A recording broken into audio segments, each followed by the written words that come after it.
Thank you, Mr. Chairman. And I want to take a moment and thank Chairman Bacchus and Chairwoman Capito for their hard work on this legislation and for their drive to make sure that this bill came to the floor today.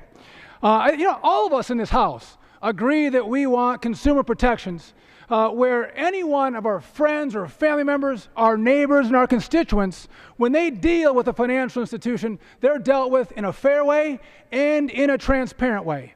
And our reform here to the CFPB does exactly that. It advances that very same cause. I want to talk just about a couple of the components of this bill. One is we are moving this from a director to a bipartisan commission.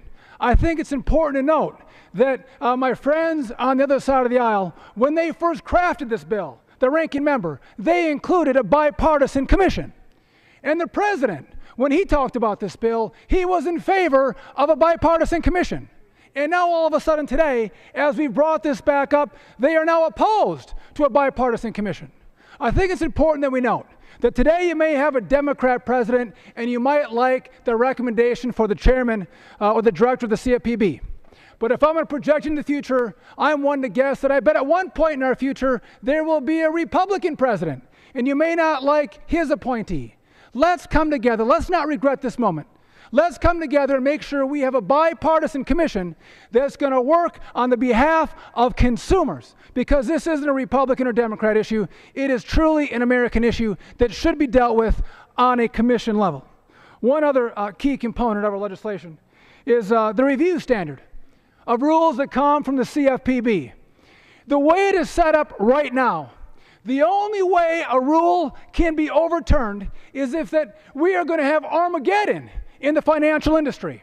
And so the only one that can have a rule overturned is a big bank on Wall Street, one who was too big to fail. The way it is currently written, you have given a voice to those people who helped cause this financial crisis. You know what? I'm not from Wall Street. I'm from small town, rural Wisconsin. We don't have big Wall Street banks. We have small community banks, and we have credit unions.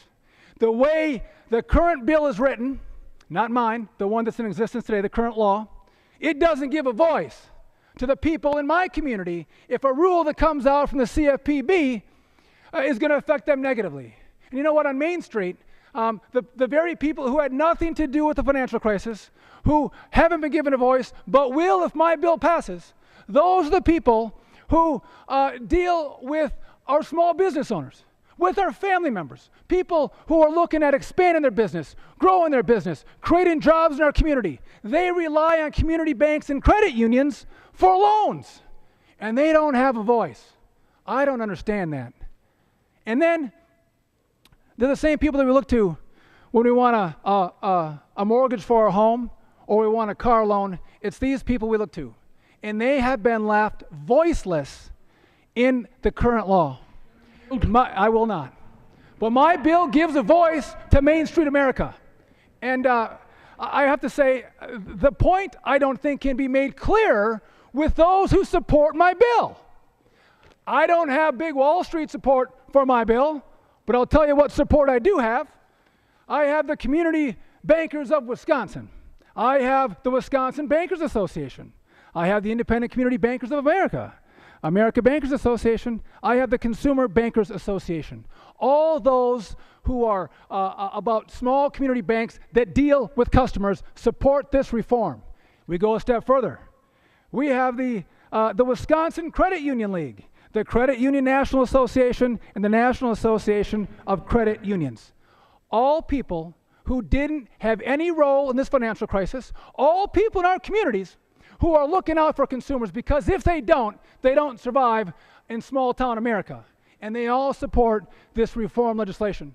I would encourage all of my colleagues to jump on board and support common sense reform that is going to strengthen consumer protection and provide great oversight for a very powerful agency, and it's going to hold it accountable.